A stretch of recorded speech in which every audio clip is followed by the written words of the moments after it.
Good evening, ladies and gentlemen, and welcome to an evening of inspiration.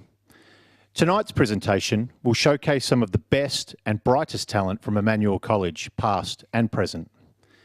Creating the atmosphere tonight as you entered the foyer were Nio Paul, Sarasa Deguchi, Momoko Awada, plus instrumental teachers Miss Airlie Tate and Miss Jess Thompson. And we trust you also enjoyed viewing the various works of art and construction in the upper gallery and foyer this evening, representing the Creative Arts faculty. The Eisteddfod-winning Emmanuel Singers, led by musical director Miss Maria Karras-Kerr and accompanied by Brendan Donahue, Sarasa Deguchi, Philip Trigg, Anthony Marassa, Fiona Pugh and Jeff Kilminster, will perform The Unicorn by contemporary Australian composer Daniel Walker. Please welcome to the stage the Emmanuel Singers.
Please welcome to the stage the Principal of Emmanuel College, Mr. Peter Morgan.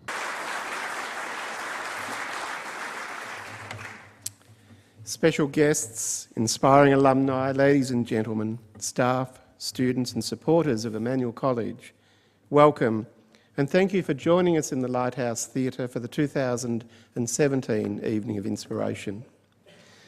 As we begin, I acknowledge our presence upon the traditional lands of the Gundjamara and other tribes and pay my respects to their elders past, present and future.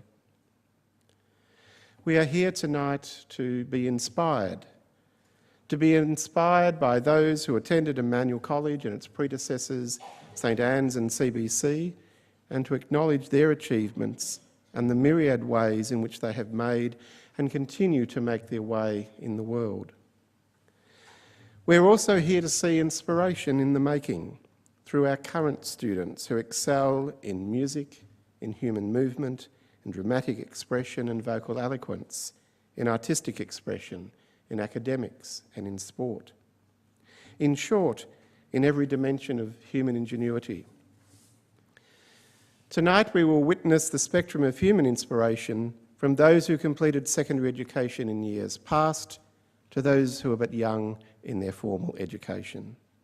Tonight we will see and hear from those who carved out their paths and made a difference in the fields of business, science, academia, service and the arts. Perhaps notable this year is the degree to which so many of our inductees are being recognised for service to their community, to the nation, to education and to public health, to the disadvantaged and the dispossessed. Tonight we recognise and celebrate the achievements of Sister Mary Gleeson, Dr Helen Delaney, Regina Lane, Jill Maloney, Peggy O'Keefe, Rear Admiral Peter Purcell and Annalee Robertson. We proudly induct them into the Emmanuel College Inspiring Alumni. We thank them for accepting this honour and for the ways in which their achievements may inspire present and future generations of Emmanuel students. I also pay tribute to our current students here tonight. Their appearance on stage is recognition of the many and varied ways in which young people are making their mark in 2017.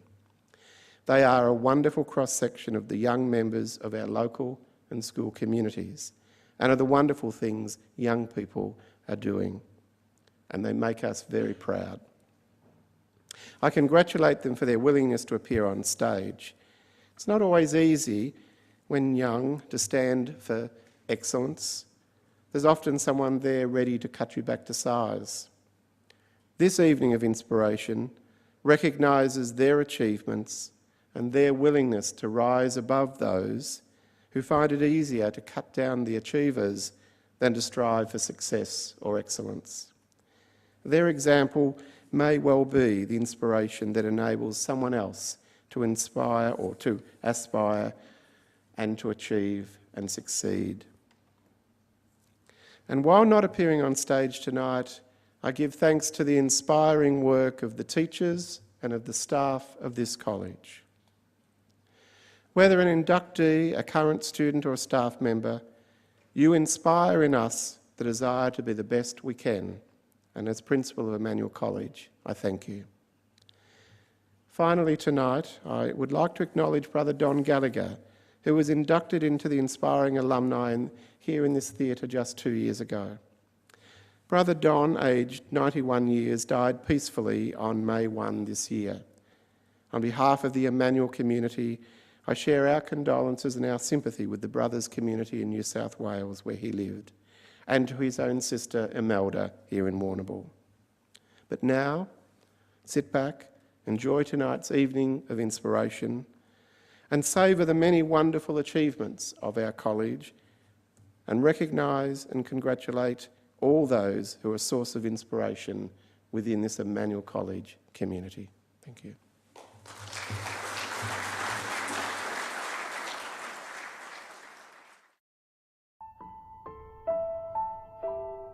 Mary Gleeson was born at Killara in Killarney, Victoria, to parents Mary and Michael Gleeson. Mary came from a very happy family of 11 children growing up on a country property. She was educated firstly by the Good Samaritan Sisters at Crossley and then became a boarder at St Anne's College during 1945 to 1950. Mary says she owes much to her teachers, those great women who helped to steer her on her life's journey. She kept in close contact with them until the last of her teachers, Sister Mary McKellen, Religious Sisters of Mercy, passed away in 2014. Mary says, whilst at boarding school, there were some good times. However, we had to make our own fun, which we did. Regularly in the warmer months, we had our weekly swim at the beach. Some of us enjoyed tennis and basketball, at which we did well, winning some competitions. Each Sunday morning, we eagerly looked forward to receiving a list of the football results from the car driver. In 1955, Mary joined a religious order, the Little Company of Mary at Lewisham in New South Wales. The Little Company of Mary is a nursing order, founded in Nottingham, United Kingdom in 1877 by Mary Potter, to pray and care for the sick, suffering and dying. During this era in Ireland, Catherine Macaulay had founded the Sisters of Mercy in 1837. Florence Nightingale had also commenced her great work in England in 1820. Mary spent several years in different capacities at hospitals in Hobart, South Caulfield in Victoria, and in Lewisham, New South Wales. It was after a sabbatical that Mary found herself in prison ministry as a chaplain at Long Bay Jail and Silverwater Women's Correctional Centre. Mary said, on the whole, most of the people were just like the rest of us, most unfortunately falling into wrong company or having had a difficult upbringing. Drugs were a big factor. Being stripped of everything, all belongings, and separated from their family and friends, most hit rock bottom. At this time, they would reach out in their need for compassion, support and understanding. I was privileged to see how some were able to turn their life around. After 10 years there, Mary made a 30-day desert retreat in Arizona, in the USA, followed by visits to the Little Company of Mary hospitals in the USA and in Italy. A more recent visit to Nottingham brought 86 sisters from around the world to celebrate the centenary of Mary Potter's death. Mary now resides at their retirement village in Ryde in New South Wales and is still very active. Sister Mary Gleeson has given a life of service to others. We welcome Sister Mary to the Emmanuel College Inspiring Alumni.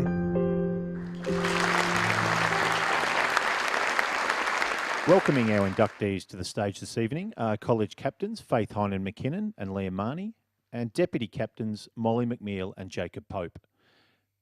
Please welcome Sister Mary Gleeson.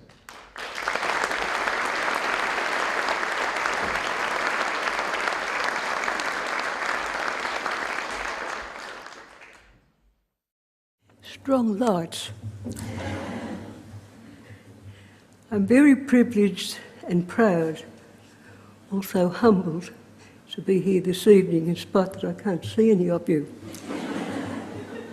In my school days, I could never, ever have imagined I'd be here this evening. Without education, I would not be the person I am. I've had a wonderful life, generally enjoying each day as it came along. Each of us is necessary. We need to be content with our lot in life, focusing on what inspires us to be examples of peace and integrity. The students, you are all very privileged and are given every opportunity to enrich your lives here at this college. Pick up the torch, make the most of it, and just know it never returns.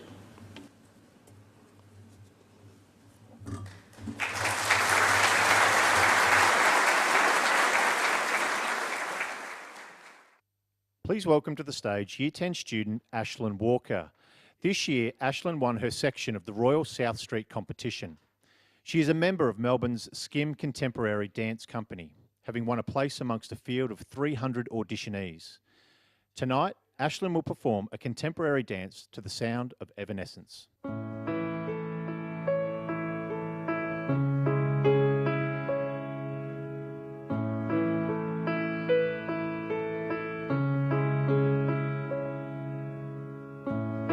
I'm so tired of being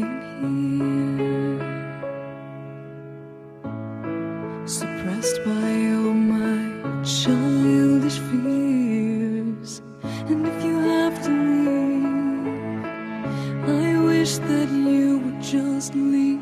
Your presence still lingers here, and it won't leave me alone. These wounds won't seem to heal. This pain is just too real. There's just too much that time cannot erase. When you cried, I'd wipe away all of your tears. When you'd scream, I'd fight away all of your fears. And I held your hand through all of these years, but you still have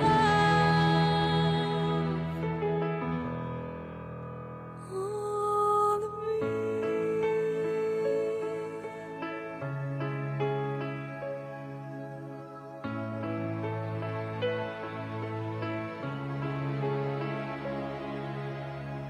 You used to captivate me by your resonating light. Now I'm bound by the life you left behind.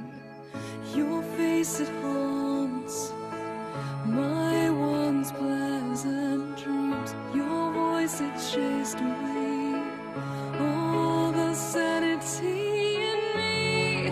These wounds won't seem to heal. This pain is just too real. There's just too much that time cannot erase. When you cried, I'd wipe away all of your tears. When you screamed, I'd fight away all of your fears. And I held your hand through all of these years, but you still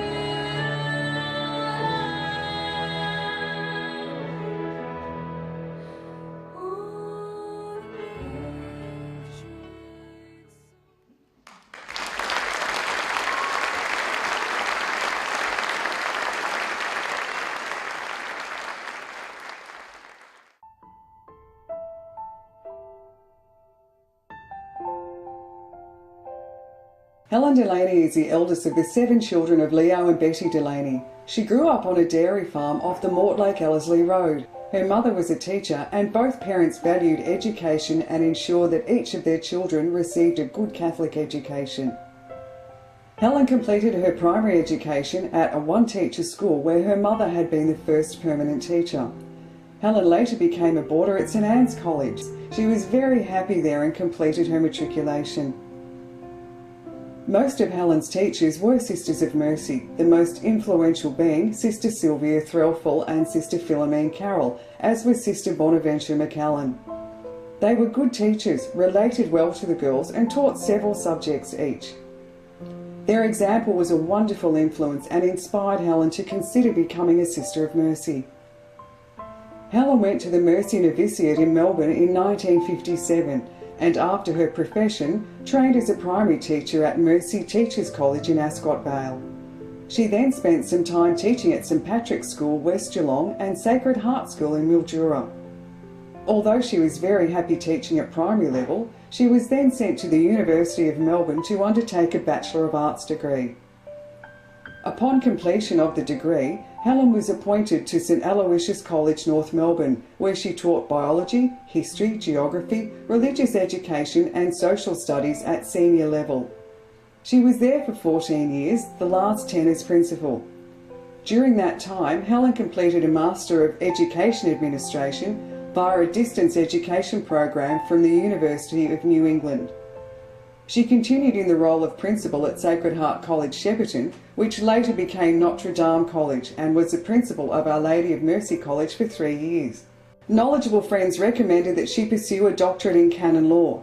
Helen became the first Australian woman to receive a doctorate in canon law, living and studying very happily in Ottawa, Canada for 5 years among a very multicultural group of students. Helen was also awarded a second doctorate from the University of Ottawa. On her return to Australia, Helen spent a relatively short time as the campus coordinator of the Mercy campus of Australian Catholic University, and in 1993 she was elected the congregation leader of the Melbourne Sisters of Mercy for a period of 6 years. Her role involved the pastoral responsibility for some 400 Sisters of Mercy, located mainly in Victoria and Tasmania, as well as the overall responsibility for the congregation's institutional ministries of health, education and social welfare.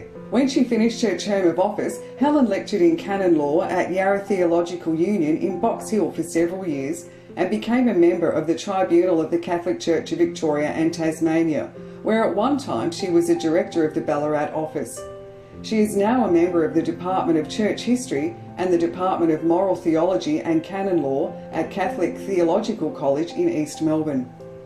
Over the years, Helen has also served on committees and working parties for the Sisters of Mercy and several boards such as the Stewardship Board of Catholic Health Australia and the boards of Mercy Health and Mercy Secondary Education.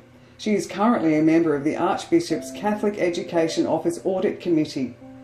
Dr. Helen Delaney, Sister of Mercy, has lived a life of service to others and has reached the highest level of academic achievement. We welcome Helen Delaney to the Emmanuel College Inspiring Alumni.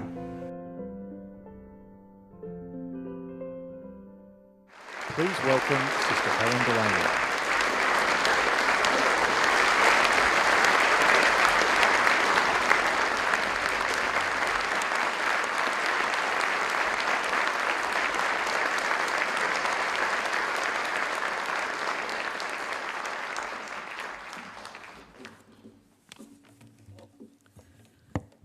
Good evening, everyone.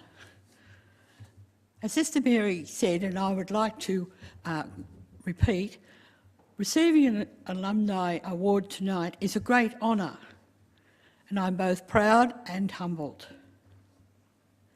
I'm proud to be associated with the many alumni who have received this award, and with Emmanuel College and its predecessor colleges.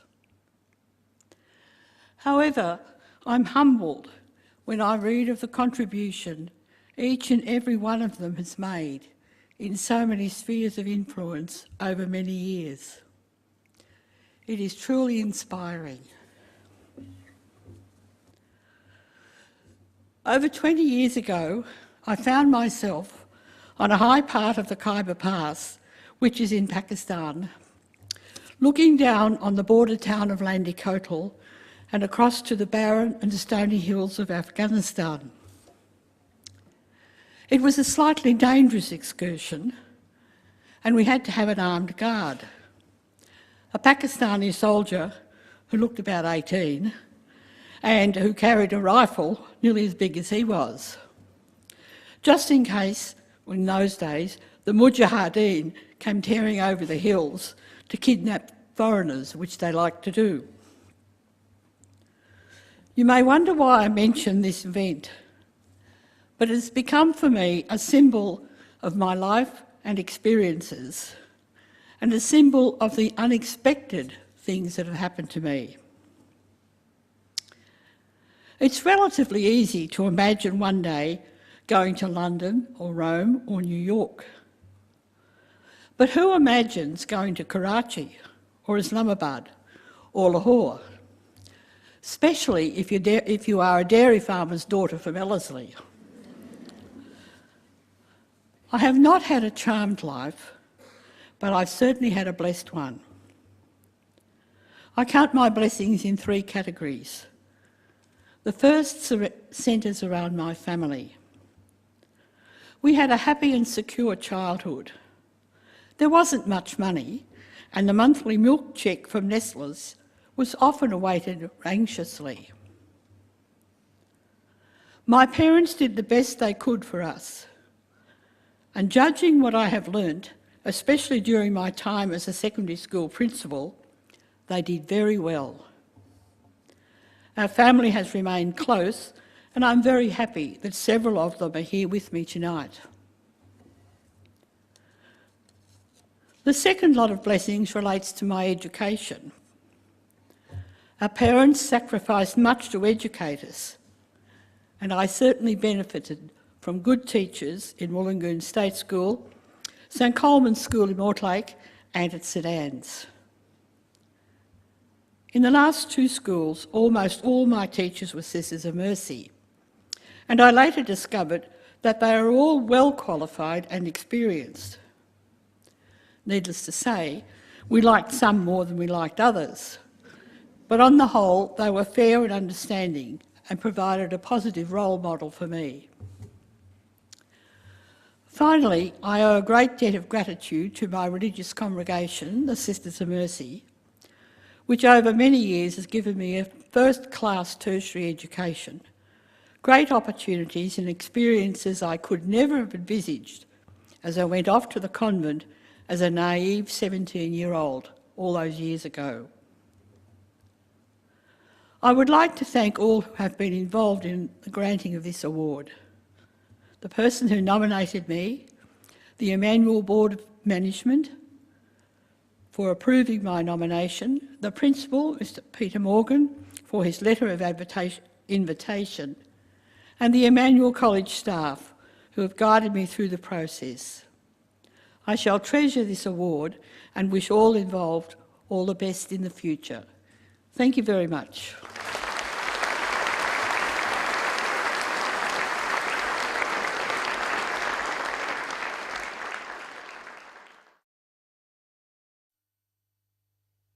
Harrison Price is a student of VCE Drama, and tonight he will be performing his Unit 4 original solo piece entitled Sorry. Sorry has been written in a non-naturalistic drama style and portrays a message using elements studied and practiced in class. The moral Harry has incorporated into the performance is that we shouldn't be judged on our own quirks and realities. Harrison has used the elements of change of character, change of place, media, limited costuming, and breaking the fourth wall to tell the story. Please welcome to the stage, Harry Price.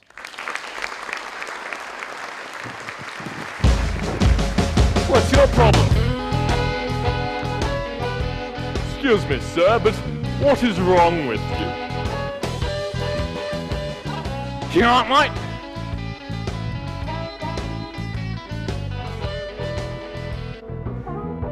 Funny. That same question's commonly used to show sympathy. Didn't sound like it did. How rude of me. Let me introduce myself. I'm me.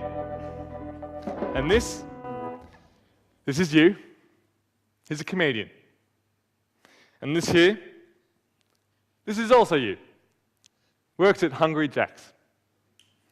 And this, well, this is you as well. He's a neuroscientist. He explained to me once about my left and my right brain, how my left is analytical and logical, and my right is creative, emotional. Essentially, the two sides of the brain, they work together so we can function properly in society. But I'm a bit different. You see, my left and my right brain, they clash. Essentially, they're at war with each other. But I'll let them sort out their problems.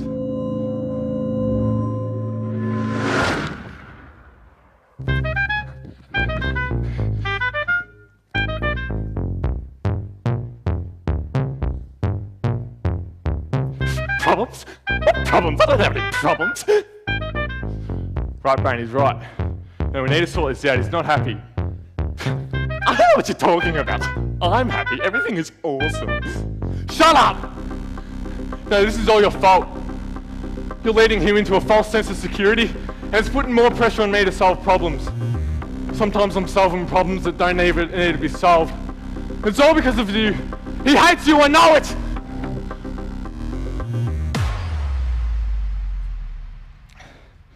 Right, brain, I'm sorry, I just wish I could do my job and figure out what the hell's wrong with him. Lefty, that's your problem. You do your job too well. You need to give him a break.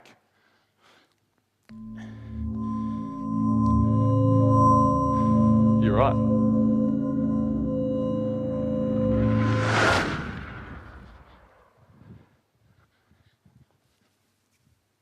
Yeah, sorry, mate. My apologies, good sir.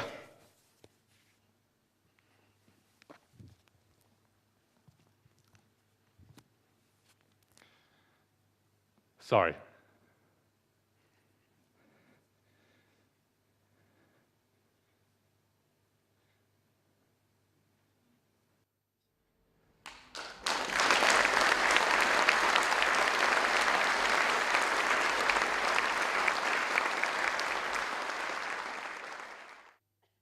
Year 11 Visual Communication Design students, under the guidance of teacher Jacinta Skilbeck and client principal Peter Morgan, designed the 2018 student diary covers. After reading and discussing the vision and mission statement of Emmanuel College, the students selected an aspect of this statement and used this as a basis for their design. As part of the design brief, the students also had to emphasise one or more of the elements of principle and design, such as colour, shape, contrast, pattern, or balance. The entire student body was invited to vote for their favourite design, enabling them to have valuable input into the decision-making process. Displayed are this year's winners. Congratulations to Harry McMahon, Anna Gaston, and Carl Smith on their inspiring designs.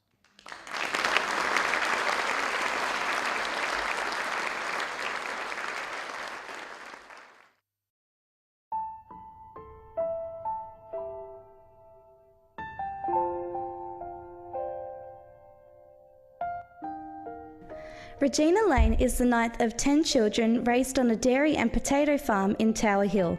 She was named Regina after the Queen of Heaven and Bridget after the patron saint of her local church, St. Bridget's in Crosley, where she attended Mass every Sunday. Her parents, Mick and Loretta, played such a leading role in the restoration of the Crosley Hall in the 1980s and 90s that to Regina, St. Bridget's felt like a second home. Regina has fond memories of her teachers, Mrs. Mary Hewlin Brown and Mrs. Carlin Sproston. At school, she participated fully in the life of the college, seizing opportunities to participate in Eisteddfod's, debating, and Victoria's Youth Parliament, a YMCA program that Regina volunteered on for 6 years during university and eventually became the director of in 2003. Studying Year 12 history at Emmanuel College had a defining influence. Regina credits her teacher, Mr. Mike Toomey, with sowing a seed by lending her a copy of The Fatal Shore. It was an awakening, Regina says. As a result, she studied Aboriginal history at Melbourne University, shocked to read the first-hand accounts of the treatment of the local Aboriginal people at Framlingham. It wasn't long before she joined Students for Land Justice and Reconciliation in 2000. This was the beginning of the Decade of Reconciliation, a movement Regina has long been involved with. The Children Overboard affair of 2001 turned Regina's attention to refugee rights. In her final year of her arts degree, she joined a desert protest at the Woomera Detention Centre. It was a turning point. She was offered a job with the Brigidine Sisters and later the Catholic Commission for Justice, Peace and Development at the Melbourne Archdiocese. Here she learned the ropes of campaigning and lobbying and was speaking regularly at assemblies at Catholic schools and at Sunday Masses, based on the principles of Catholic social teaching. A trip to Uganda with Caritas prompted Regina to enrol in a Masters of International Development, which earned her a job at the Catholic Agency for Overseas Development in London in 2007. There she coordinated a mass rally for 10,000 people against global poverty on the River Thames called The World Can't Wait. From London to New York, Regina worked at the United Nations headquarters and planned her career in overseas aid and community development, but life had other plans. Returning home for a brief visit in 2009, Regina was shocked to find that St. Bridget's Church was on the market. It was a watershed moment. Regina realised that community, even in the first world, was not just a given, you had to fight for it. She decided to stay and uphold the legacy of her ancestors, indeed her own parents, by joining the campaign to keep St. Bridget's in the hands of the local community. What began as a potentially divisive, small local issue suddenly became a national news story in a battle that went all the way to Rome. This story is the subject of Regina's memoir, Saving St. Bridget's, launched by the Victorian Premier Dennis Napthine and Inspiring Alumni member Shane Howard. The book earned her excellent review and national attention.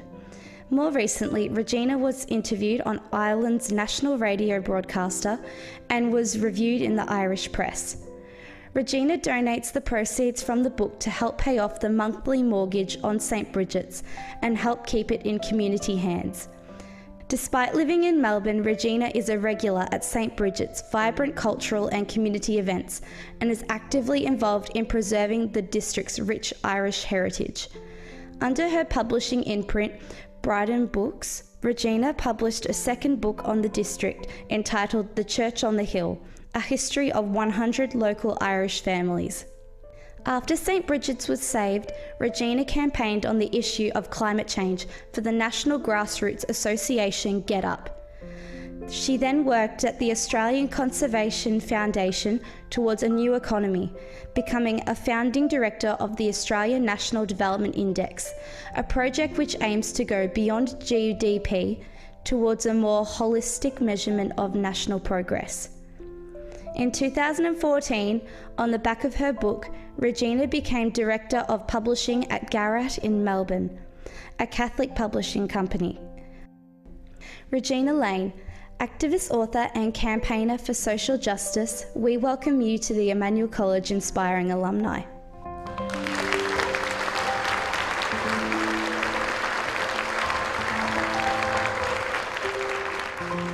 Please welcome Regina Lane.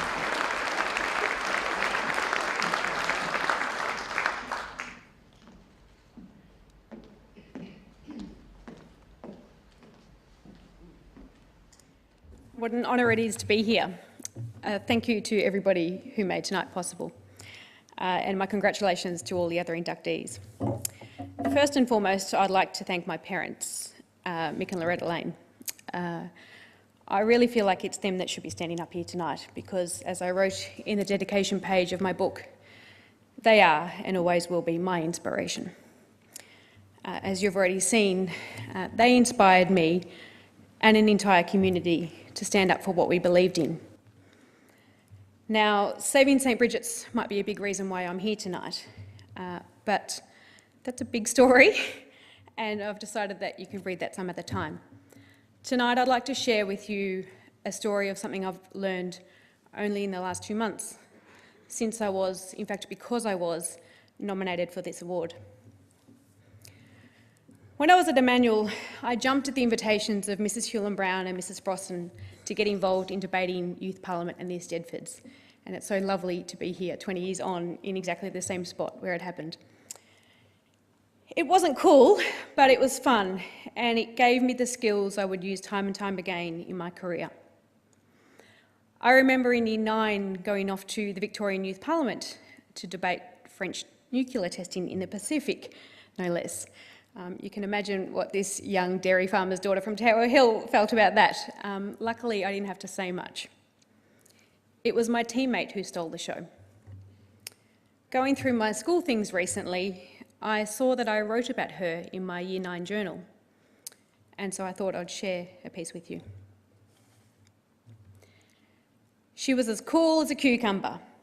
She had that perfect expression. She didn't go over the top, but I did see a few raised eyebrows when she got really passionate about something. When she finished, the whole house burst into spontaneous applause.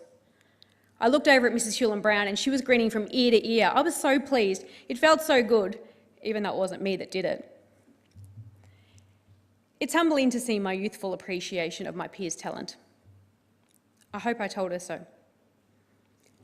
Because clever she may have been, but cool she wasn't.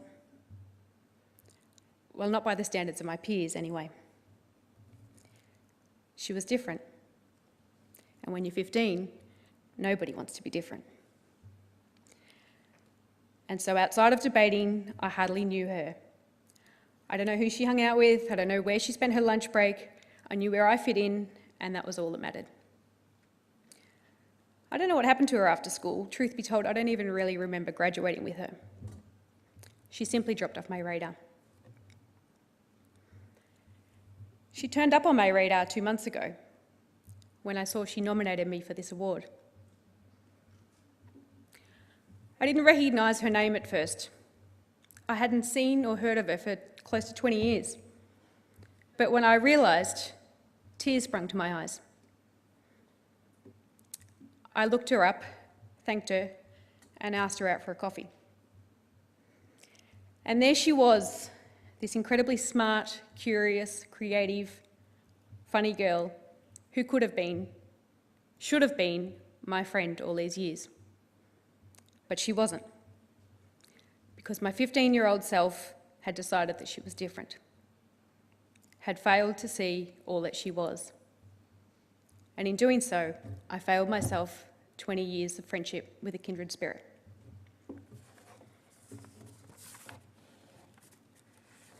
So my message tonight is to all the 15-year-olds in the room. Open your eyes. Look beyond the appearances, the brand names, the clothes and the hair. Know who you are and what you believe, not what the rest of the class thinks or your friends say. And then act on it. This is the hard part, the part that takes guts and strength and conviction.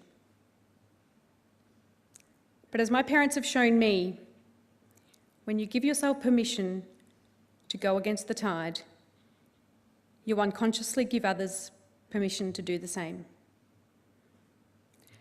Now, I'm paraphrasing Nelson Mandela here, but he's not the only one to realise his golden truth.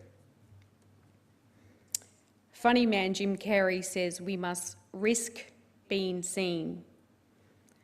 Our need for acceptance can make us invisible in this world. Not all of us want to be leaders, but none of us want to be invisible. In fact, I think we'd all agree that it's better to be different than to be invisible. But being different, going against the tide, it takes guts. And yet, to be different, to be uniquely you, is the very reason we are put here on this planet. If we don't make a difference, then what are we doing here? All we ever have is this moment. The decisions we make in this moment are based on either love or fear. Love or fear. That's the title of chapter 5 of my book. It's about a moment in my life when I was consumed by fear. Fear of authority, fear of what others might think, fear of speaking the truth. And yet, in spite of it all, I chose love. It wasn't easy, it never is, but it was definitely the right thing to do. That's the thing about choosing love over fear.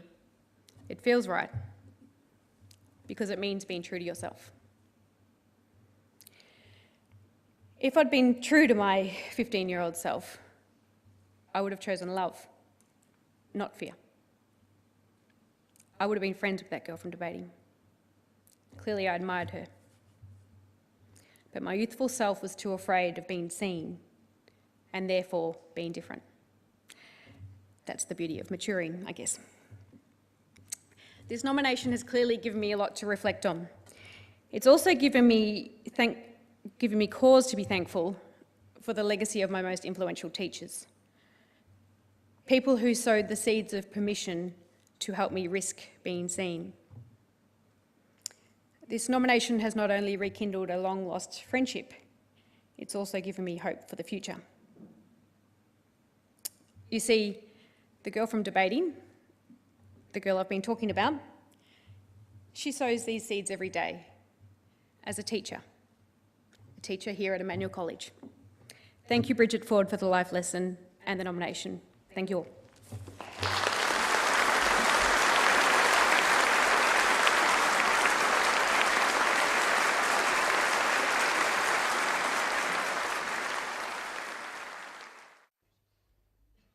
Emmanuel College students have taken their fashion aspirations to a high level, with several students being accepted at the Gordon Institute, RMIT and White House. Many are influenced by our aspiring alumnae, Lisa Gorman. From the Faculty of Technology, please welcome to the stage the Fashions of Design and Technology classes from years 7 to 12, created under the tutelage of Mrs. Joanne Maloney and Mrs. Sarah El Haj.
Bring me down, can't none bring me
Jill Maloney is a member of the St Anne's class of 1983 and has had an extensive career in nursing and public health in Australia and internationally. In 1984, Jill commenced her study of nursing at the Warrnambool Base Hospital and then began her first nursing job in Darwin. From there, she worked throughout the Northern Territory, Queensland and Melbourne in Victoria. After going to Sydney to study midwifery at the Northern Sydney Area Midwifery School, Jill returned to Alice Springs and went to Nhulunbuy in East Arnhem Land, where she developed an interest in public health. In central Queensland, Jill's interest in public health became a career, and she was soon looking after clients in a 540,000 square kilometre area. In 2000, Jill began her international work after applying to a newspaper advertisement for a midwife to work in Cambodia. Jill returned to Australia to complete a Masters of International Public Health at the University of Sydney. Jill's next role was in North Korea, a country that is usually closed to foreigners. In North Korea, Jill developed and introduced a successful program designed to improve birthing services. At the time, the North Koreans were using outdated 1950s style obstetric techniques. A role with Save the Children in Pyongyang, North Korea followed. Working with the Korean Maternal and Child Health and Family Planning Association, Jill was asked to replicate the program she had introduced. The program was put in service for the entire country for doctors, their assistants, midwives and nurses. During a stint in Niger during the drought and famine emergency, Jill worked in community mobilisation where she developed a system of food distribution. Working in public health in Uganda, Jill returned to a maternal child health focus, teaching traditional birth attendants through a hospital midwifery school established by the Vatican. Jill adapted and implemented the curriculum she had developed for North Korea. There was civil war at the time, and when cholera began to spread in refugee camps, Jill became involved in the anti-cholera response. Jill's work then took her to Timor-Leste and the Solomon Islands, followed by a return to Cambodia, supporting the University of Health Science as an advisor, working with preceptors in the midwifery programs of various hospitals. In Laos, Jill conducted a nutrition survey and was the mentor for the head of a hospital midwifery department working in education management. In Laos, Jill also bred chickens to give to women's groups to assist women to earn an income. After working in primary healthcare in Burma, Jill again returned to Laos to work in public health. After a return to the Northern Territory, Jill worked on the Australian Nurse Family Partnership Program. The Top End program is the first site in the world where the program is being implemented in remote communities. Based in Darwin, Jill serviced the community of Warrnambool on the community engagement aspect of establishing the service. Jill's work in public health has saved many lives around the world through improving birthing services and live birth outcomes. We welcome Jill Maloney to the Emmanuel College Inspiring Alumni.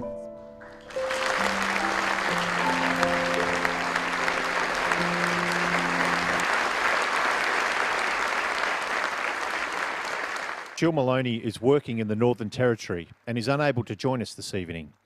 Please welcome Jill's niece, Alicia Maloney, who will accept on her behalf.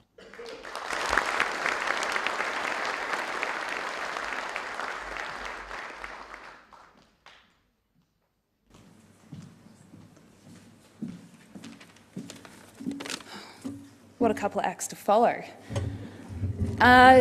It's tough coming in and not even being the people being inducted, but I'll try my hardest. It's fantastic to see here tonight how Emmanuel has recognised my Aunt Jill's inspiring career. I have always known that what she did was special, but seeing it here tonight in black and white just makes it so much more. As a kid, I always asked, "Where's Auntie Jill?"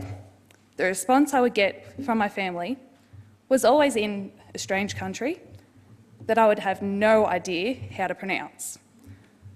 She was always helping people, and I was so proud. Jill is now currently working on the Australian Nurse Family Partnership Program in the Top End. Her target community is Wadday, Port Keats, but as always, she continues to keep an eye out for interesting opportunities overseas. Here are a few words from Jill. I would like to thank Joe Kearney as I believe she is the one to put my name forward to receive the alumni nomination. Thank you to Emmanuel College, in my time, of course, known as St Anne's and Christian Brothers College, for supporting me in my secondary school studies and acknowledging my further studies and work with this induction of the Inspiring Alumni. I'd like to thank Ms Heesh, my science teacher in years 9 and 10.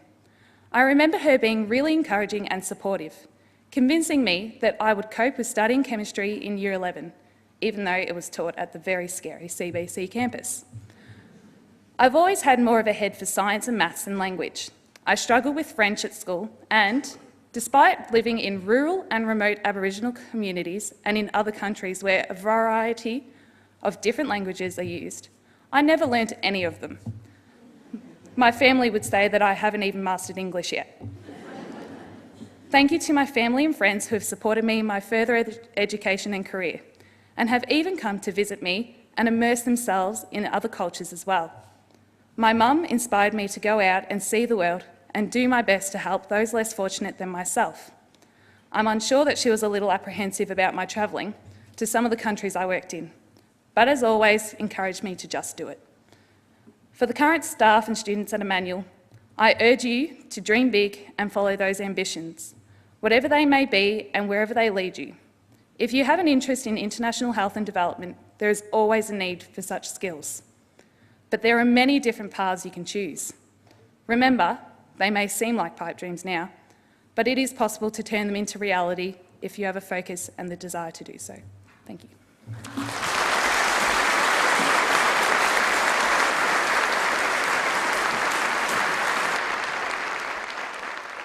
Year 9 students Kelsey Beveridge, Caitlin Lane, Alicia Wrigley and Angelina Mentha have choreographed their own jazz dance performance to the Great Gatsby Charleston Swing Party. Please welcome our Year 9 dancers to the stage.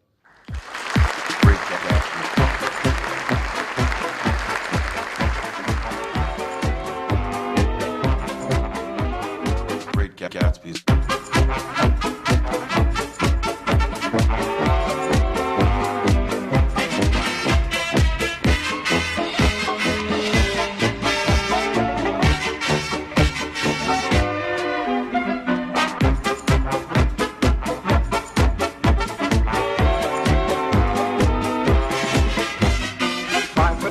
Eyes of blue, and oh, what knows my foot could do? Has anybody seen my girl?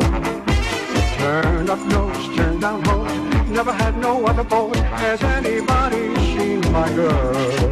Now if you run into a 5'2", covered with fur, diamond rings and all those things, that's your life, it isn't her. Could she love, could she woo, could she coo? Has anybody seen my girl?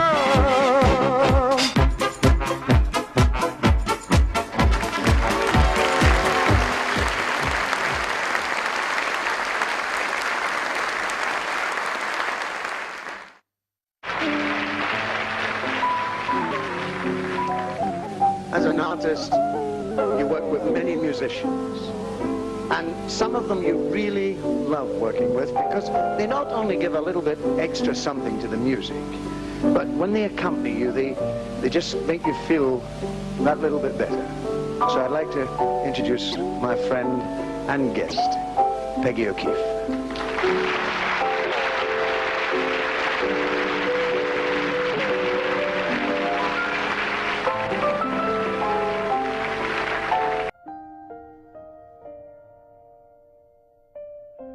Margaret Patricia O'Keefe was born on a farm in Wangoom.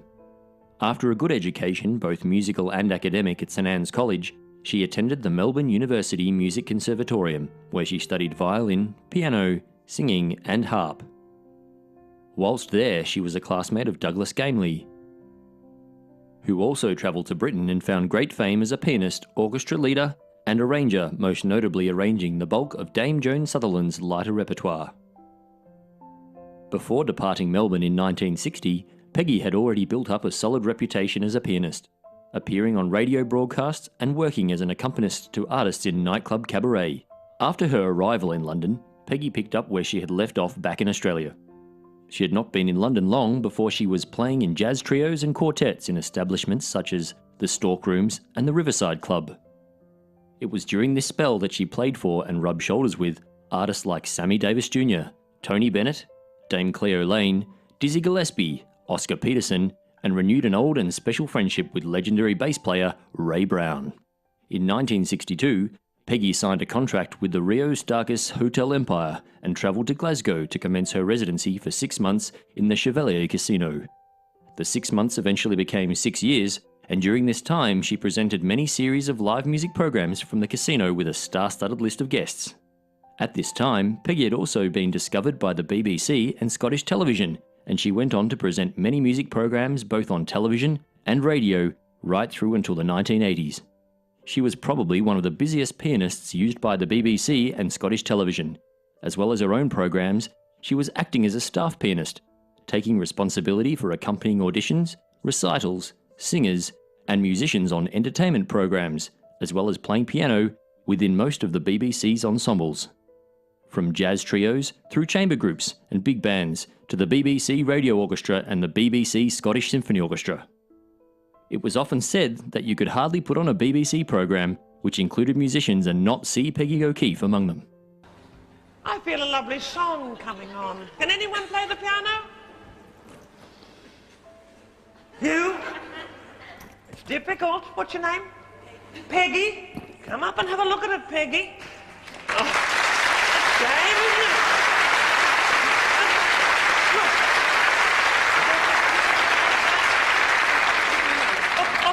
Well, do your best, you brave little woman. You darling. There we are. They're very musical up here in Wigan. Here we go.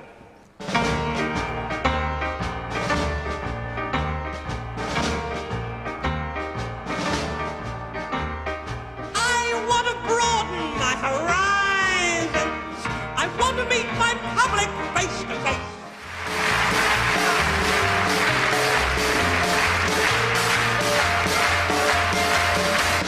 Peggy has also appeared as herself in several films alongside actors including Clint Eastwood. Peggy is the mother of Lars Sandberg, better known to techno rave fans as Funk Devoid, a best-selling techno DJ artist who has produced countless albums of the genre, the most famous being Tech Noir. On the album Thank You, Peggy played the piano lines on the track Herbie on Roads, making her the oldest female techno recording artist in the world. In the later years of her career, after the demise of live musicians and music departments in broadcasting, Peggy kept working in theatre, recitals and concerts as an accompanist to artists like Moira Anderson and Kenneth McKellar. She also kept her jazz trio going and was involved in playing piano and celeste for light music and film music programs by larger orchestras such as the Royal Scottish National Orchestra and the Gordon Cree Concert Orchestra. Following an unsuccessful knee operation in 2004, during which she contracted a superbug and internal infection in the joint, Peggy was not mobile enough to be able to continue work. Now approaching 90 years of age, Peggy lives a quiet life in Glasgow, Scotland. Peggy O'Keeffe, eminent pianist, band leader, television and radio presenter, we welcome you to the Emmanuel College Inspiring Alumni.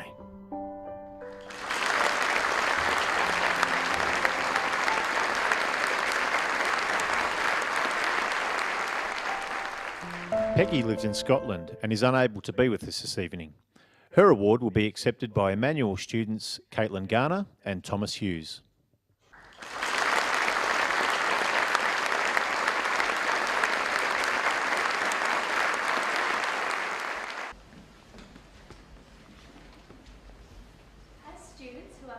About music and drama at Emmanuel College and who look forward to the redevelopment of the old Macaulay Campus Hall into a wonderful new performing arts centre, we proudly accept this award on behalf of Peggy O'Keeffe, who in her day enjoyed the opportunities of personal expression and growth through the performing arts. We wish Peggy well and trust that this recognition of her achievements is a source of great joy to her. Thank you.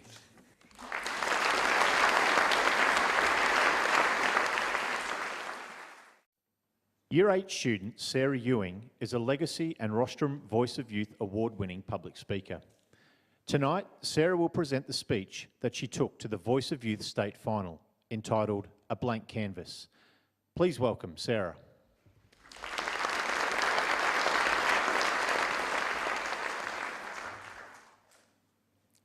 When an artist begins their painting, all that they have is a plain, dull, bland, white canvas, which is kind of like all human beings, I guess. We are pulled into the world with no ties, no boundaries or stains. We are free from all judgments. We haven't shown any personality yet, except maybe a bit of screaming when we first saw the light. I myself first came into the world at 3:01 in the afternoon, a Friday afternoon, on the 1st of August, 2003. This colours the top left-hand corner of my vast canvas. It isn't much, but I have begun. What will really fill up the rest of my blank canvas? My name is Sarah Ewing, and I'm in the process of deciding what the theme of my painting shall be. As a young child, you start to learn different things that are necessary in your life. Like an artist learning how to handle their brush, we learn how to crawl, walk, jump, and speak. You're not going to get it perfectly right on the first try, but that's part of the process of learning. Once we start school, the artist turns their focus to the main subject. We are put in a new environment with new rules, new people, and new things to learn. We are given daily challenges, physical and mental, that can include learning our times tables to running our first cross country. They seem just about impossible at first, but looking back, they seem easy. Like when you first start a sport, no one is going to be the best basketball player in the team if they're just starting out. But if we persist and give it our all, anything is possible. And so, our canvas develops with a background that projects many colours for the many different skills that we begin to learn. The things that we excel in start to become a huge part of our lives as we usually continue with them. For me, ever since starting school, I have always really liked English, so I utilise that as much as I can in all my other subjects. But there is still a huge, empty, gaping hole in my canvas. What I mean is, what I enjoy does not define me. It only makes up a small part of the people we become. Then there's a big jump to high school, where some of us are right now. It's very scary sometimes. There's a lot of decisions to make. Many teachers will drill us with the fact that what we do in the next few years will help to determine our futures, which is terrifying because I'm only 13 and I haven't got any idea of what I want to do in my future. But there are other choices ahead to make too. Choices that many of us are not prepared for and aren't really sure where is safe to tread at all. As a person, who am I going to be? Will I become mindless to others and only follow those more confident than myself? Or will I let insecurity and jealousy control me? And will I be the kind of person who will walk away when I see someone in true need? Because if that's so, then they will become strokes of dark colours on my canvas that cannot be retracted. Even if I paint over them, they will always exist. We are not what anyone else chooses. We are only what we make ourselves. So, what kind of a painting do I want to be? Well, I want to have the virtues that I value most from the people around me. They inspire me most, so why not try to be like them? My family and friends, who all support, nurture, make me laugh. They are all a part of my artwork. If Leonardo da Vinci's artistic masterpieces started out as blank canvases, then why can't I? Why can't we? I want to be compassionate, honest, friendly, confident, and brave. I'm only human. I'm going to make plenty of mistakes along the road. But if I have goals to strive for, I don't think I'll feel as lost as teenagers can seem to feel. It is our choices that colour our canvases, not our appearances or our favourite sport or subject. We decide what and who we want to be. And it is important that no matter what the world throws at us, we must remain true to ourselves. We can't change to impress anyone. And that's something that I think especially teenagers these days should remember. It can seem important to be popular, yes. But what will be more important at the end? The amount of parties we are invited to, or how we treated others. Because I want to be able to say, at the end, when my time comes, that I was a blank canvas. But the artwork that I have created is truly beautiful. Thank you.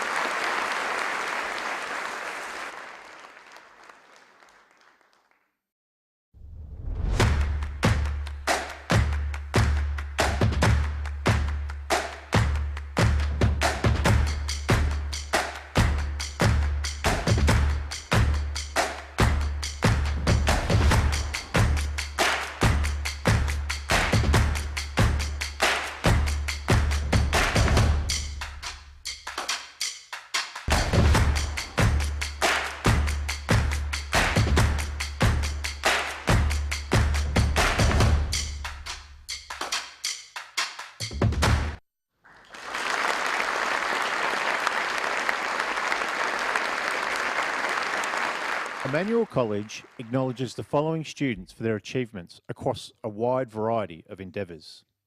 We ask that you please hold your applause until each student has been recognised. Their achievements are an inspiration to all of us, beginning with 7 Emmanuel College students who are serving on the City of Warrnambool Youth Council. Luke Atkinson, class of 2016, was elected Mayor. Lauren Wrigley was elected Secretary, while Piper Hinkley was elected Deputy Mayor. Also serving on Youth Council are Andrew Pritchard, Caitlin Garner, Liam Savoury and Charlotte Johns. Emmanuel students serving on the Moyne Shire Youth Council are Michael Killen, Tessa Dempsey and Morgan Barbie. Morgan is unable to be here tonight. Hannah Crouch Loveday and Rebecca Zerby were awarded the 2017 Premier's Spirit of Anzac Prize and were invited to take part in a study tour of Darwin and Singapore to follow in the footsteps of World War II veterans. Rebecca also placed in the top 5% in the National Student Science Competition. Rebecca is unable to join us tonight. Piper Hinkley was also awarded a Spirit of Anzac Prize, taking part in a study trip to Canberra, and is a Warrnambool City Youth Council member. Willem Mackenzie was selected to attend the National Youth Science Forum in Canberra in January. He has been selected to go on a science study tour to Germany this July. Willem also won the senior section of the regional final of the Rostrum Voice of Youth Award and competed in the state final in Melbourne. Sarah Ewing won the junior section of the regional final of the Rostrum Voice of Youth Award and competed in the state final in Melbourne.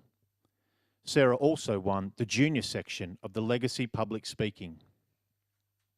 Cooper Lower, class of 2016 vet music student, achieved a Premier's Award for a perfect study score in vet music performance and was Emmanuel's 2016 Ducks of Music performance.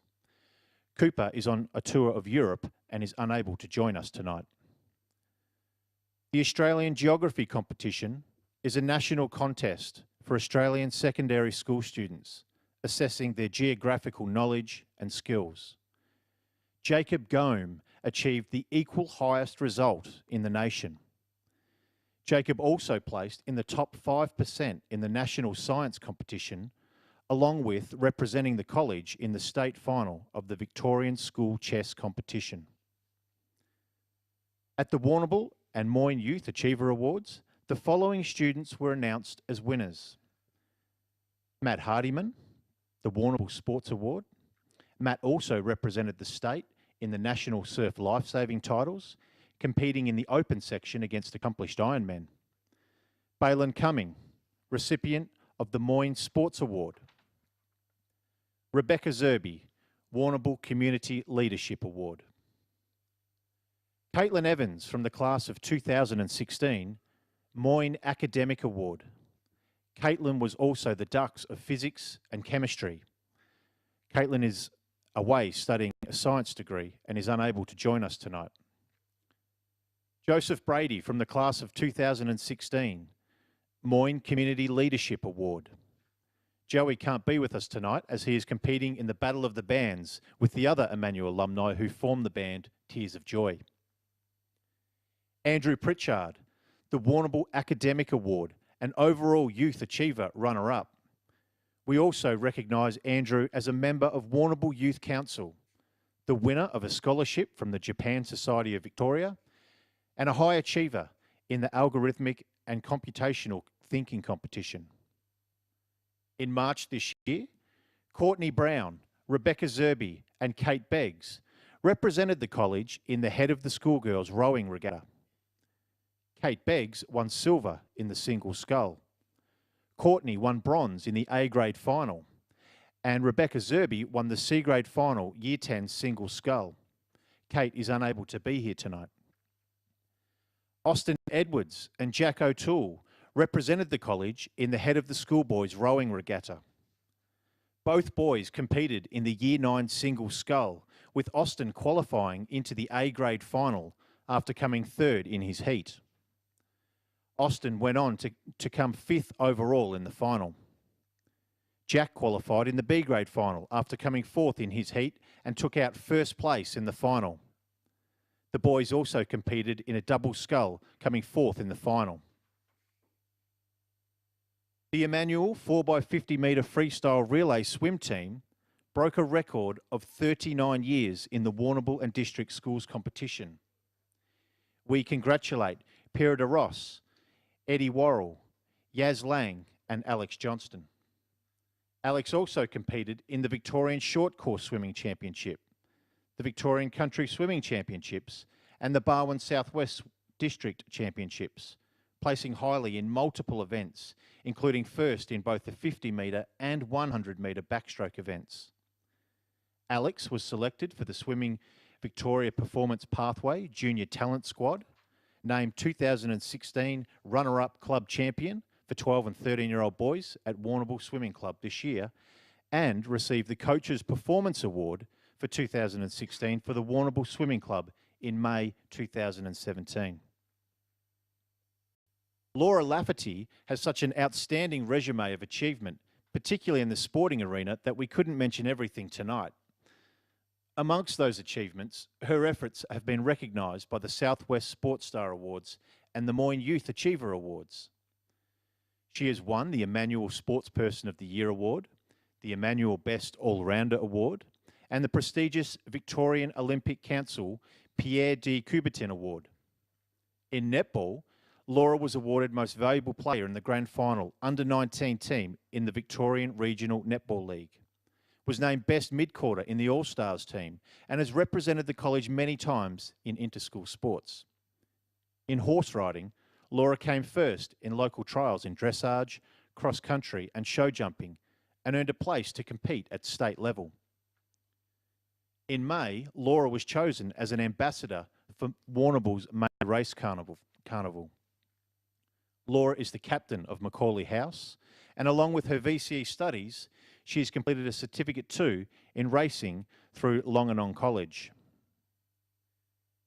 Will Ripley was a winner of the University University of Tasmania Inner Scientist competition and was one of the select few from around Australia flown to Hobart to cruise down the Derwent River to see ecosystems, visit the renowned Museum of Old and New Art, Mona, attend the Dark Mofo Festival, and engage with world-leading academics and teaching staff to take part in hands-on activities.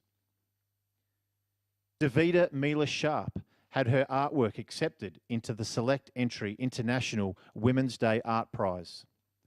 Davida was the youngest entrant, earning a piece entitled Writer's Block, a painted portrait of an American poet, Savannah Brown, who explores issues such as body image and stereotypes. Alicia Marnie, Xavier O'Leary, and Alyssa Murphy of Year 10 had their artwork selected as winning artwork to be printed onto postcards for National Youth Week. Xavier is an apology this evening. Brianna Smith won the aggregate for art and photography at the Port Fairy Show. Brooke competed in the open section against adult entrants. Brooke specialises in capturing the beauty of nature through her lens. Brodie Couch was selected for Victoria Country in the 2016 Cricket Australia Under-17 National Championships as an all-rounder, taking 7 wickets for the Carnival. Brodie was also a Western Waves Under-16 selection and a Warrnambool Under-17 selection in the victorious Country Week teams. Brodie is overseas at the moment. In February, Sabrina Ernst, along with Louis O'Callaghan, competed in the Otway Odyssey, one of Australia's most respected mountain bike events. Sabrina placed first in the under-18 section of the 50-kilometre race. In the National Science Competition, along with Jacob Gome and Rebecca Zerby, who achieved in the top 5% of students nationally, the following students received high distinctions: Greta Gleeson, Jace Nepean, Tamsin Curran, Martina de Ross, and Holly Clem. Jack Circuit was the equal highest achiever in Victoria at his year level in the 2017 National Geography Competition. Jason Pritchard was the overall boys champion in the Greater Western Region Swimming Championships and has competed in the Swimming Australia National Age Championships for 3 consecutive years. The Australian Olympic Committee presented Jason with the coveted Pierre de Coubertin Award for his outstanding achievements and for demonstrating values consistent with the Olympic movement. Bree Fox of Year 7 came third in the National Junior Spearfishing titles heard earlier this year. Bree then went to Lake Mead in Nevada, USA, to represent Australia by competing in the first ever freshwater spearfishing World Championships in May. The following students achieved highly at a local level and went on to represent the college in the Victorian State Chess Finals: Jacob Gome, Lachlan Walsh, Kylan Kelly, Arn Dang, Ryan Blundell, Liam Savoury, Hugh Cornett, Patrick Murphy, Jai Barker, Devon Quick, Dylan Parsons, Zach Ring, Joseph Amarant, and Brodie Kelp. Amy Johnson has a wide body of achievement over a number of sports, competing in state finals of athletics, cross-country, swimming, along with representing the college in badminton and volleyball. She's been an Emmanuel College athletics champion, winner of the Warrnambool Youth Achievers Award in the category of sports, and the Southwest Sports Youth Achiever Award. Amy was crowned by the State Women's Gymnastics Level 8 champion, along with winning the Gymnastics Victorian Competition Achievement Award. Ladies and gentlemen, we congratulate each of these inspiring achievers and we wish them well as they continue their Emmanuel journey. Who knows? We may well see them on stage in the future being inducted into the Emmanuel College Inspiring Alumni.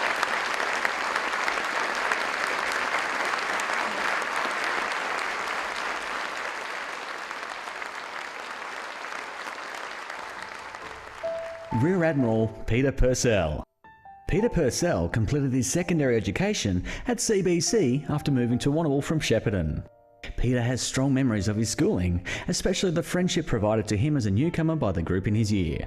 He recalls excellent teaching, particularly in maths with Brother Flarty, and the love of sport in the class he had joined at CBC.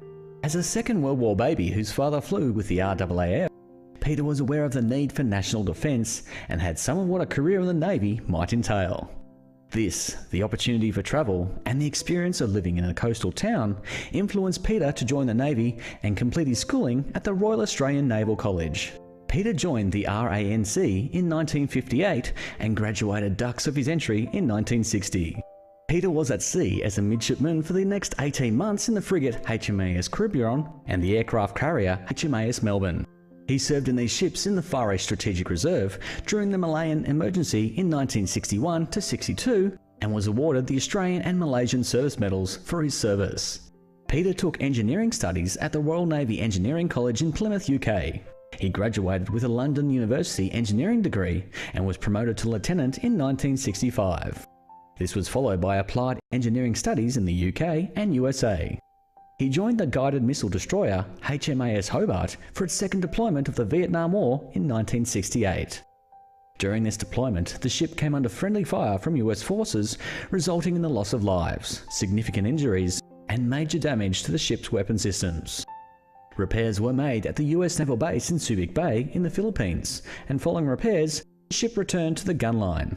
Peter was awarded the Australian Active Service Medal for this period of service.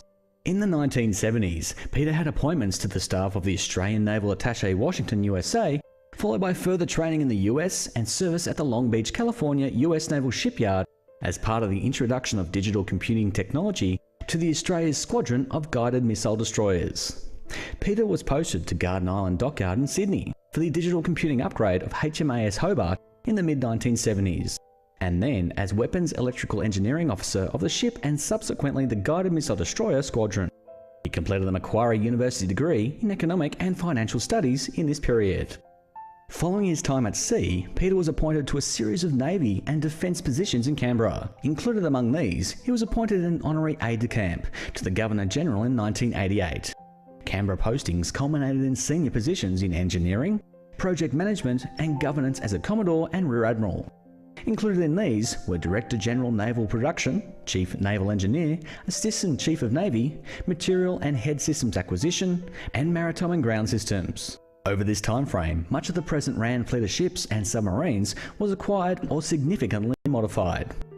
Peter's own leadership was recognised in June 1995 when he was made an Officer in the Order of Australia for exemplary service to the Royal Australian Navy, particularly as a Director General of Naval Production.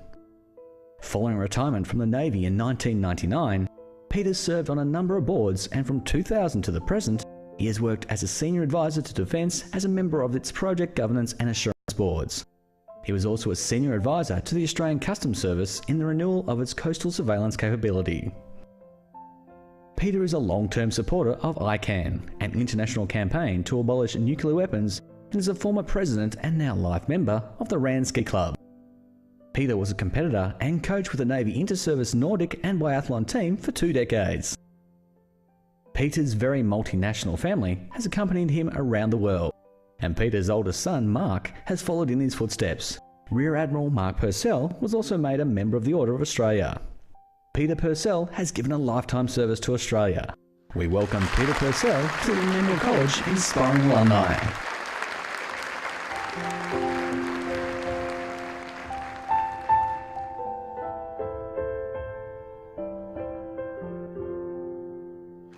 Please welcome Rear Admiral Peter Purcell.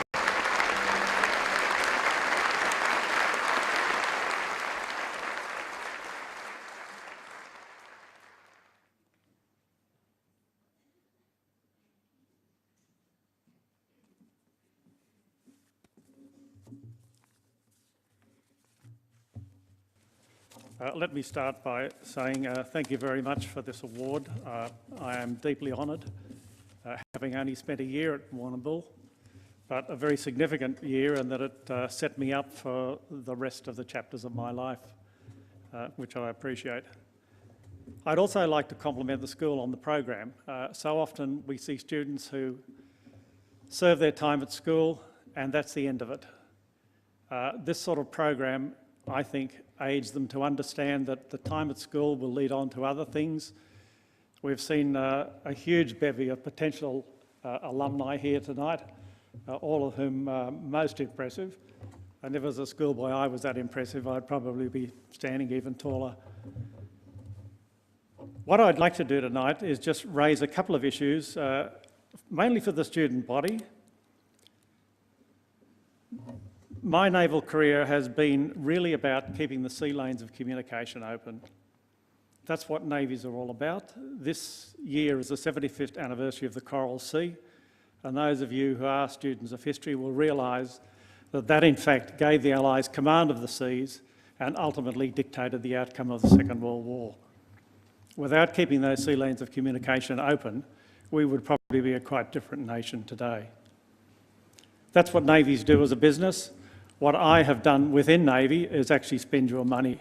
I spent the last 10 years spending it as rapidly as I could and hopefully as effectively as I could.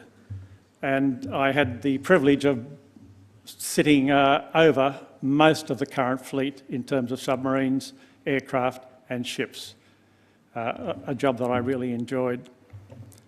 What I'd like to do is just pass on to the students here a few points of what I hope are useful advice. The first bit is really how do you get where you want to go? And the bottom line there is, as a student, you can't see where you want to go. You have a sense of the breadth of what you would like to encompass in life, but I don't think there's anyone in the audience sitting there tonight who's going to wake up tomorrow morning and say, I've had the vision, I'm going to be the leader of the free world. It doesn't work that way. It's a series of steps, and the first chapter in that book, to pick up Sarah's painting analogy, is at school. You lay the foundations at school for a whole raft of flexible options later on. When I left here, I had a range of flexible options. I could have become an operational officer out there commanding destroyers, commanding squadrons. I chose instead to go into engineering and live quite a different life. My job was to procure rather than to drive. As you progress through your life, if you've laid the right foundation, if at each stage in your life you build the foundation for the next one, you will find options open up for you. And I say you don't know what you want to do because there's such a variety of things you can do out there. I studied engineering, and I had no idea at the end of that what it really meant to me and my lifestyle. I could have become a hardware engineer, a software engineer, and an engineering manager. As it turned out, my strength was in handling people and in management, and that's the stream I went down. And for all of the students here, you will find that as you progress through life. New windows open up for you if you've laid the groundwork for those windows.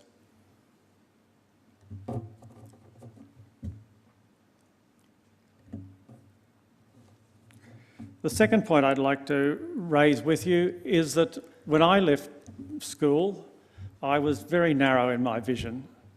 I was focused on getting A's and B's, or whatever the good numbers these days are in subjects, and I really didn't have the breadth to go out into the big wide world. Brother Boylan was the principal here at the time, and he warned me that going into the Navy I'd be selling my soul. And that was a fair challenge. But he was quite right that in those days we did not think laterally about a broader world. When I got into the Navy, we talked a lot about a seaman's eye, an ability to look at the horizon and see what dangers were out there. And if you can see the storm coming a distance away, you can make your own judgments. You can be proactive about it. You can either take it on or you can go around it. And it's the same in life. If you have a broader horizon, if you're looking out there, you can make judgments as to how you handle the storms in life. And I think it's an important thing that students take that on board, that they've got to look at broader horizons. And the final point I'd like to make is a point that Sister Mary made, and that is, for heaven's sake, be grateful. We live in a very turbulent world, particularly outside Australia, and I'm not sure that enough of us actually appreciate what we have going for us. My recommendation to all the student body and to all peoples in the audience is that as you go to bed at night, just think about the good things that happened to you that day. It's a heck of a lot better to go to sleep on that than counting sheep. And in the morning, when you wake up, be grateful. My wife and I take our family skiing on a regular basis, and one of our 5-year-olds developed the pattern of coming in each morning and saying, "Grandma and Grandpa, it's a sunny day." And it didn't matter what the weather was, it was a sunny day. And I thought, this child has summed it all up. If you can start the day being positive, it makes the rest of the day just so much more rewarding. Let me sum up by thanking the peoples in my life who have made this award possible, particularly my wife and family. Navy life involves a degree of separation, and with that team working with me, it was easy to handle that. Under other circumstances, it would have been really difficult. So my thanks to them, and my thanks to the college for the award tonight, and my thanks to the college for that enabling start it gave me. Much appreciated. Thank you.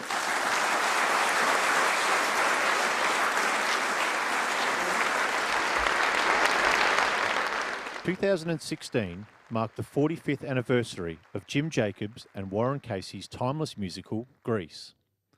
Lauren Wrigley played Sandy in the 2016 Emmanuel College production of Grease and will perform the song Sandra D, followed by Nancy Shipper, who will perform a song from the show we have chosen as our 2018 musical production. They will be accompanied by dancer Kelsey Beveridge.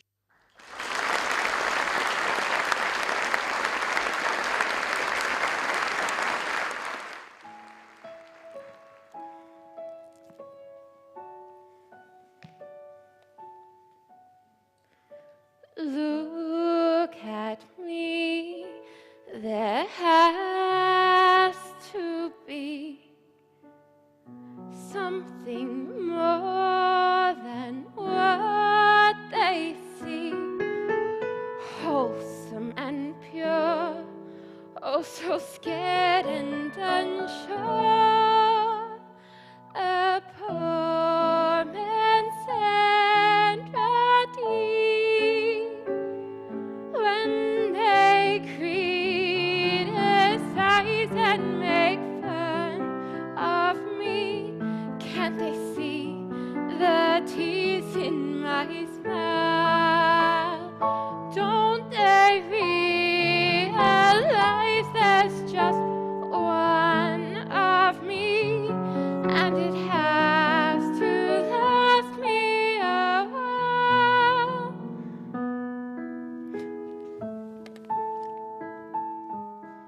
Oh, Twinkies.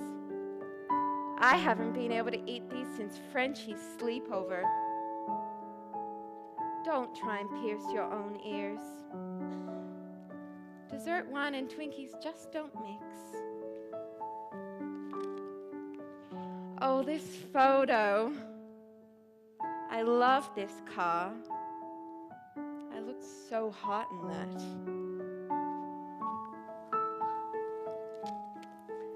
These boots.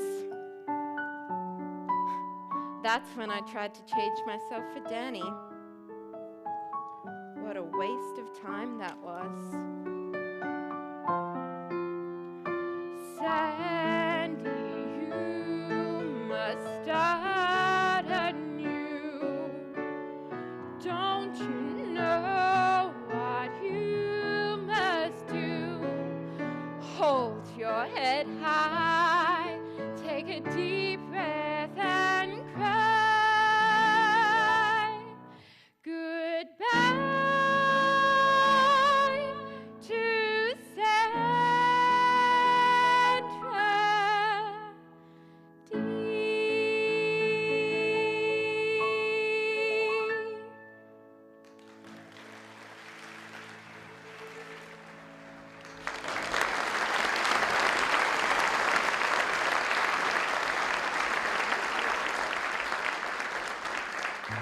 Where have all the good men gone, and where are all the gods? Where's the streetwise Hercules to fight the rising odds? Isn't there a white knight upon a fiery steed? Late at night I toss and I turn and I dream of what I need.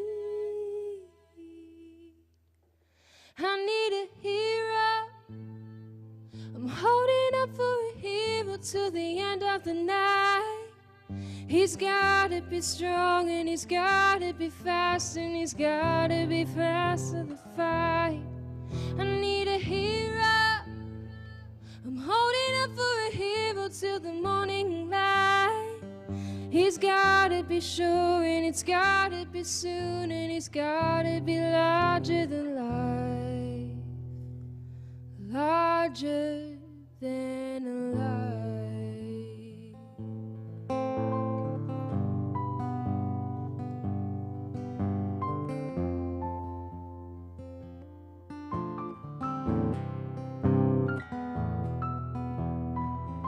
Somewhere after midnight in my wildest fantasy, somewhere just beyond my reach, there's someone reaching back for me, rising on the thunder and rising with the heat.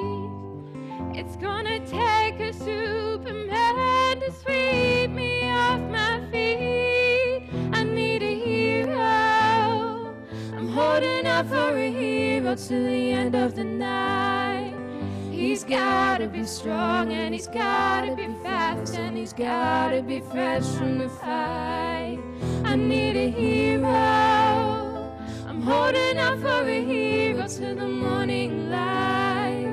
He's gotta be sure and it's gotta be soon and he's gotta be larger than life. Up where the mountains meet the heavens above, out where the lightning splits the sea, I could swear there's someone somewhere watching me.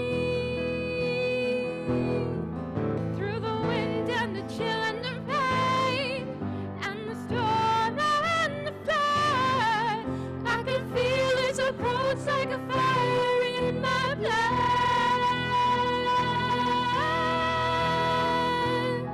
I need a hero. I'm holding up for a hero till the end of the night. He's gotta be strong and he's gotta be fast and he's gotta be fresh from the fight. I need a hero. I'm holding up for a hero till the morning light. He's gotta be sure and it's gotta be soon and he's gotta be larger than life. I need a hero. I'm holding up for a hero till the end of the night. He's gotta be strong and he's gotta be fast and he's gotta be fresh from the fight. I need a hero. I'm holding up for a hero till the morning light. He's gotta be sure and it's gotta be soon and he's gotta be larger than life. Larger than life.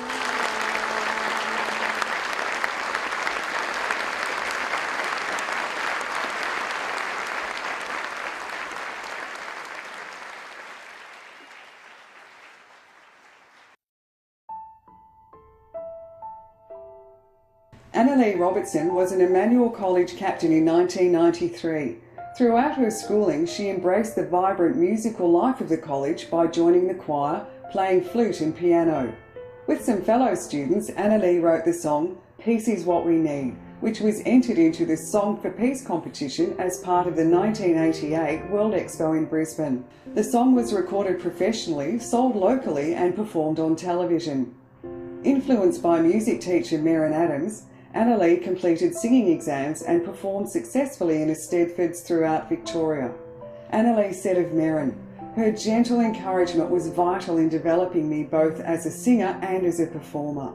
She was influential in my pursuit of a musical career beyond school and university." Following completion of VCE at Emmanuel College, Annalee studied a Bachelor of Music at the University of Melbourne, majoring in voice. On completion of the bachelor degree, Annalee obtained an agent and began auditioning. Some initial engagements included a small part in the movie The Wog Boy, singing at the Sydney Cabaret Convention, and a role in the professional production of A Slice of Saturday Night. Annalee performed in the production of Annie alongside Anthony Warlow, which toured Sydney, Melbourne and Brisbane. 2 other major professional shows followed consecutively. The Wizard of Oz, where she understudied Pamela Raby as the Wicked Witch of the West, and Man of La Mancha. In addition to music theatre roles, Annalee began writing her own one-woman shows, including Thank God I'm a Country Girl, which premiered at the Port Fairy Spring Music Festival before going to Capers Cabaret in Melbourne. The subsequent one-woman show, I Could Go On Singing, was written for Voices for Hospice, a worldwide event that created awareness and raised funds for palliative care. During this time, Annalee also enjoyed the opportunity of many varied singing and performance engagements on television shows, soundtrack recordings, and on stage in New York. In 2004, Annalee moved to London. A highlight was a coveted role in the 20th anniversary production of Phantom of the Opera, performed at the famous Her Majesty's Theatre. During this time, Anna also toured Scotland and then travelled to New York again to participate in a summer school at Yale University. As a postgraduate resident, she threw herself into the musical community, performing at arts nights, charity events, and using the experiences that had gotten her there to create another one-woman show, London Dreaming. At the end of 2006, Annalee made her way back toward Australia as a performer on board the Queen Mary 2. While spending the next 18 months touring in the Australian production of Phantom of the Opera, Annalee decided to diversify her skills by studying a Master in Music Therapy at the University of Melbourne. Her study was interrupted by gaining a role in the national hit musical Mary Poppins. Annalee performed the role of Miss Lark in the Melbourne and Sydney shows, but the real highlight was opening the Sydney season playing the role of Miss Andrew to critical acclaim in the Sydney Morning Herald. Annalee completed the master's degree in 2012 and was awarded a scholarship by the university. Along with 3 other students, Annalee volunteered at a rehabilitation centre, collaborating with local colleagues to plan and facilitate structured group music therapy sessions for children with special needs. The program was designed to promote individual self-expression, stimulation and interaction while addressing fine and gross motor skill development. Annalee was then employed by the university to work on a randomised controlled trial to determine effects of improvisational music therapy on the social communication skills of children with autism. Music can be a powerful motivator. Annalee has used her musical and performing talents to contribute to the community, performing at fundraisers and raising awareness for various causes, including St Mary's House of Hope in Melbourne. She lives in Geelong with her family and is currently teaching singing and music at Sacred Heart College. She hopes to instill in her students the same lifelong enthusiasm and passion for singing that Mrs. Adams inspired in her at Emmanuel College. In 2016, Annalee sang at the 25th anniversary of Emmanuel College for the opening of the Emmanuel Centre. Invited to write music to accompany the lyrics, Annalee performed with the accompaniment of the Emmanuel Singers for this very special occasion. We welcome Annalee Robertson to the Emmanuel College Inspiring Alumni.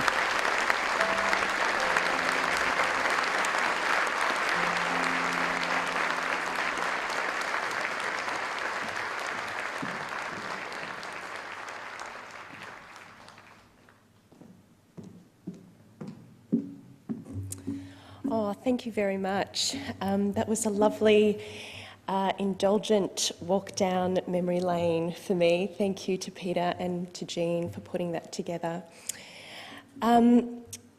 My secondary school days at St Anne's at Emmanuel College are just so vivid in my mind. I was very lucky to be part of a pretty spectacular group of young people, wonderful teachers, opportunities, and very true lifelong friends. You just couldn't ask for a greater start.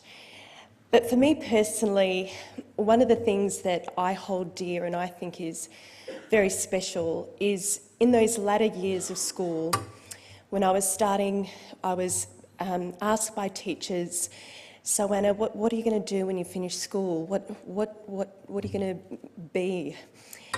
And I said very clearly and without hesitation, I'm going to be a singer. And for a young kid from Port Fairy, I think that must have sounded pretty naive and maybe a little bit far-fetched. But not once do I recall feeling belittled by a teacher or made to feel that I couldn't do that I couldn't set out and be exactly what I wanted to be. And so not only was my interest and my talent nurtured by the teachers that I had, and in particular the very special Maren Adams, but I was allowed to figure it all out on my own time and in my own speed and work out exactly what being a singer meant, because I didn't really know. And I think that freedom of thought and that space to dream big and think outside of the square, I think that's such a tremendous thing to be able to give to a young person. And I also think it says so much about the culture and the class of the school, both then and now. So thank you very much for this award. I'm really delighted, and if my creative path can go on and inspire one other, then that's a really beautiful thing. A creative life isn't necessarily an easy one, but it's certainly a very rich one. Thank you.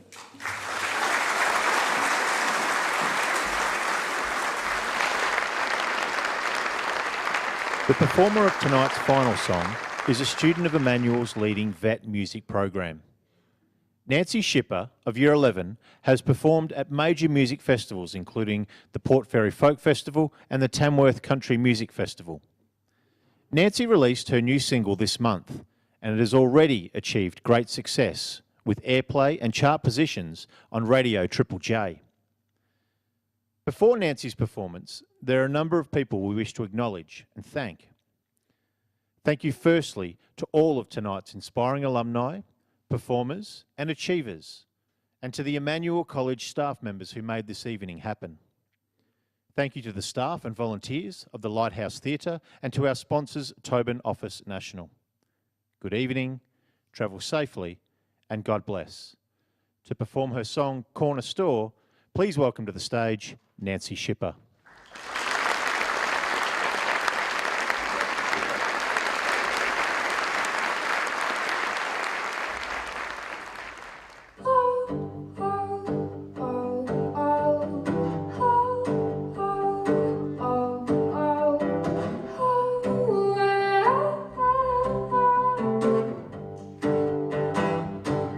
Do you ever get the shakes when I'm not around?